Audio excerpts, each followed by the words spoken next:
કે જો બધા અમારું મિત્ર મંડળ ભેગું થયું છે અને આ તુવેર ફોલે છે અને સાઈઝ જુઓ. જો તમારી પાસે મિક્સર ન હોય અને ટમેટાની ગ્રેવી કરવી હોય તો આ બેસ્ટ પદ્ધતિ. હેલો ફેમિલી, તો welcome to my new vlog.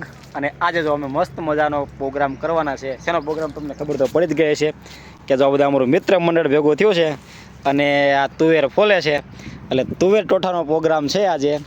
અને કેની ખુશીમાં છે તો બર્થડે બોય છે આજ. અમારા સહદેવભાઈનો બર્થડે છે. ક્યાં ગયા બર્થડે બોય? પાણી ભરવા વહી ગયા છે. આજે અમારા બધા કલિંગ્સ છે, જોબ અમે બધા સાથે જોબ કરીએ છીએ. અને જો અવારનવાર તમે ફેસબુક પોસ્ટમાં બધાને તમે જોયા જ છે. તો આજે અમારો જે પ્રોગ્રામ છે એ તુવેર તોઠાનો પ્રોગ્રામ છે. તો આમ જે આ વાડી હોય ને, જો આ વાડી છે, મસ્ત મજાનું જો વાતાવરણ છે. અને આ ઘરની તુવેર છે, ઓર્ગેનિક, દવા છાંટ્યા વગરની. તો પ્રોગ્રામ છે ને એ મસ્ત મજાની. ખરેખર ગમે ત્યારે છે ને આ રીતના વાડીએ પ્રોગ્રામ કરતા હોય ને તો એનો આનંદ જ અલગ હોય છે, એનો ટેસ્ટ જ અલગ હોય છે. ખબર નહીં, કદાચ મહેનત કરીને જાતે બનાવી હોય તો ખબર નહીં, પણ એની ટેસ્ટ છે ને એ અલગ જ હોય છે. તો હાલો હમણાં તમને બર્થડે બોયને પણ મળાવું છું અને તુવેર ટોઠાની રેસીપી પણ જે છે એ આજ હું તમારી સાથે શેર કરીશ. તો હાલો અત્યારે તો આ તુવેર ફોલી નાખી ને કા બધા રહ્યા ને વારો કાઢશે મારો. આ બર્થડે બોય આવી ગયા પાણી ભરીને. જો હકીકતમાં તો બર્થડે દિવસે બધા એની સેવા કરવાની, પણ આ બધાની સેવા એ કરે છે કે આ વહેલું બધું આયોજન કરીને કે તરસ્યા થઈ જાય છે.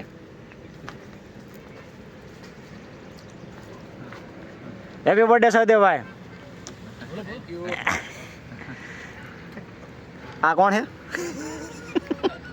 મહામંડલેશ્વર અમારા સાહેબ પીએસબી કંસોટિયા સાહેબ. પીએસબી કંસોટિયા સાહેબ.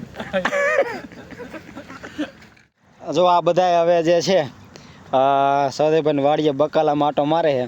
અને તમે આ દૂધી જોવો, આમ જો આ મને એમ છે બીની મૂકી છે દૂધી. એક એક દૂધી તમે આમ જુઓ અને સાઈઝ જુઓ.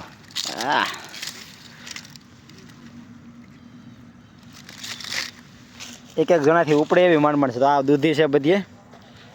અને આમ જો અહીંયા છે, અહીંયા છે.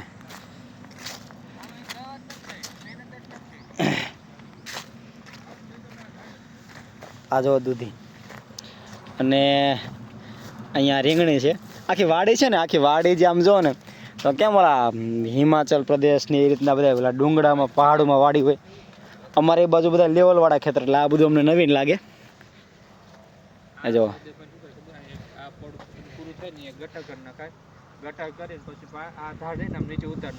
બાદી સાહેબ કંઈક સલાહ આપે છે.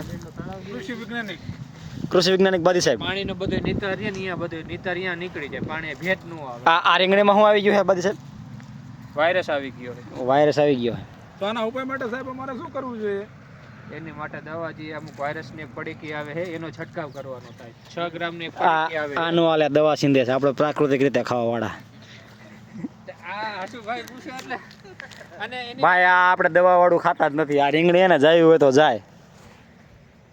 તો ખાટી છાશ નો છંટકાવ કરવાનો. હા, એ ખાટી છાશ વાળું ગમ્યું, એ બરોબર છે.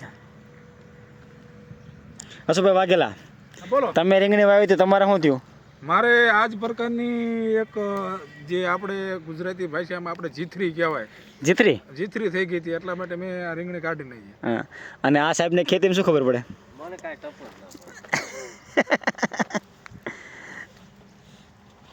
ભાઈ આ દૂધી ઉપાડો તો. તોડવાની નથી. આ તમે દૂધી જુઓ.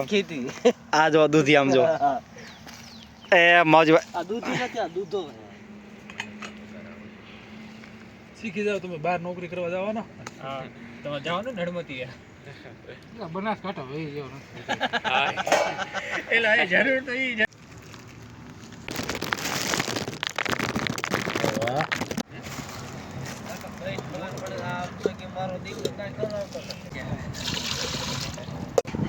એમ બોલવાનું હે મીઠું. 30% વયું ગયું. 30% હા 4 વીઘામાંથી 30% જીરું સુકારામ વયું ગયું.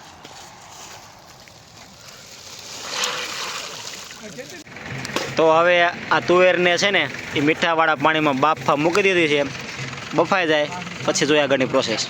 હવે જો આ દેશી ટમેટા જે છે એની કટકી નથી કરવાની, પણ કાપી અને જો આને છીલણીમાં ખમણીમાં છીલી લેવા ખમણી નાખવાના છે.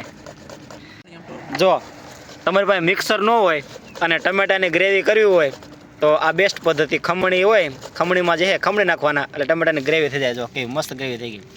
તો આ ગ્રેવી બનાવવાનો દેશી જુગાડ. Well done સૌદેવભાઈ. હવે જો અહીંયા લસણ અને ડુંગળીને ધોવાની પ્રોસેસ ચાલુ છે. એક બાજુ તુવેર બફાવાની ચાલુ છે, ટમેટાની ગ્રેવી બને છે, અને આ બાજુ જે લસણ ડુંગળી જે છે એ સુધારવાનું ચાલુ છે. બધું પ્રાકૃતિક. તમે કદાચ નીરજ વસોયાની ચેનલ જોતા હશો, એને બધું આ રીતના જ હોય છે. તો આજે અમને પણ એવો મોકો મળ્યો છે. આ ભરતભાઈ જો થારી ધોવે. હવે જો આ બાજુ હસુભાઈ સૂકું લસણ ફોલી રહ્યા છે અને આ બાજુ ભરતભાઈ લાગી ગયા છે લીલું લસણ કાપવા માટે.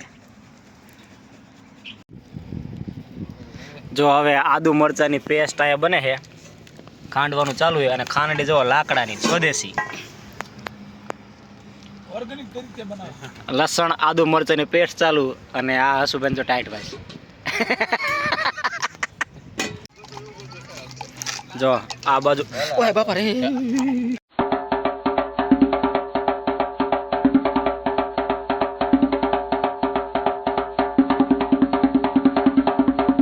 તો સૌ પ્રથમ આપણે જે આમાં તેલ નાખ્યું અને તેલ આવી જાય પછી એમાં જે ગરમ મસાલો, આખો મસાલો અને અત્યારે લીલું લસણ ચણવા નાખ્યું છે. અને લીલું લસણ પાકી જાય પછી એમાં આપણે લીલી ડુંગળીનું કટિંગ છે એ એડ કરશું.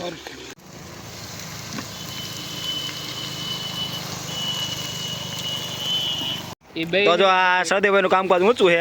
બધો મસાલો છે ને મિક્સ કરીને લાયા છે. બાબુજી કા મસાલા હે. ધાણા જીરું હળદર મરચું બધું. અને હવે એનો વારો.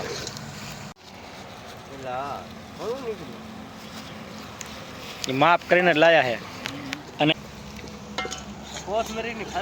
હવે ટમેટાની ગ્રેવી. તમારા ગામમાં સાદે કોઈ બકાલું નથી વેચતા? અને થોડીક મિસ્ટેક થઈ ગઈ છે અમારથી.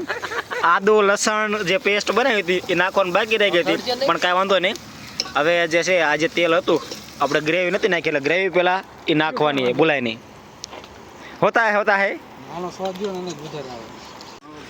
અને ભૂલી ગયા એની સફાઈમાં શું તમે શું કહેશો? આમાં કોઈ વાંધો ન આવે, સ્વાદમાં કોઈ મિસ્ટેક ન. હા હું નહીં કે સ્વાદ સારો આવે કે ભૂલાઈ ગયું તો કે ઓલા તેલમાં કે બળી જાય કે કાંઈ વાંધો નહીં. ભૂલનું જે છે એ સોલ્યુશન હોય જ, એનું બાનું કંઈક હોય જ. હાલો હવે નાખી દે ટમેટાની ગ્રેવી. આ હે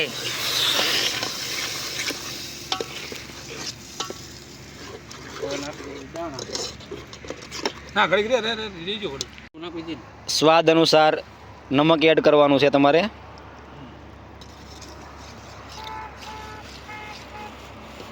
અને હવે તુવેરના દાણા જે બાફેલા આપણે અગાઉથી રાખી લીધા હતા એ તૈયાર થઈ ગયા છે. આ સેજ ઉકળે એટલે આપણે તુવેરના દાણા એમાં એડ કરી દઈશું.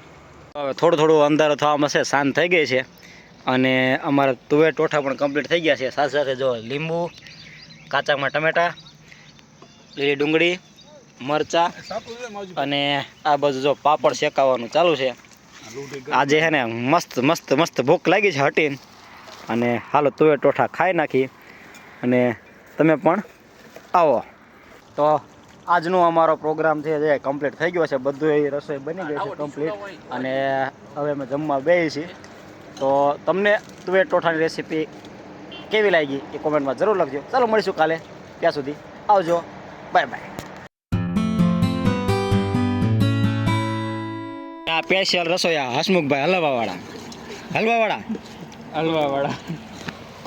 શાક હલાવવાના સ્પેશિયલ કારીગર. હા એ કલર પકડી લીધો એને તો.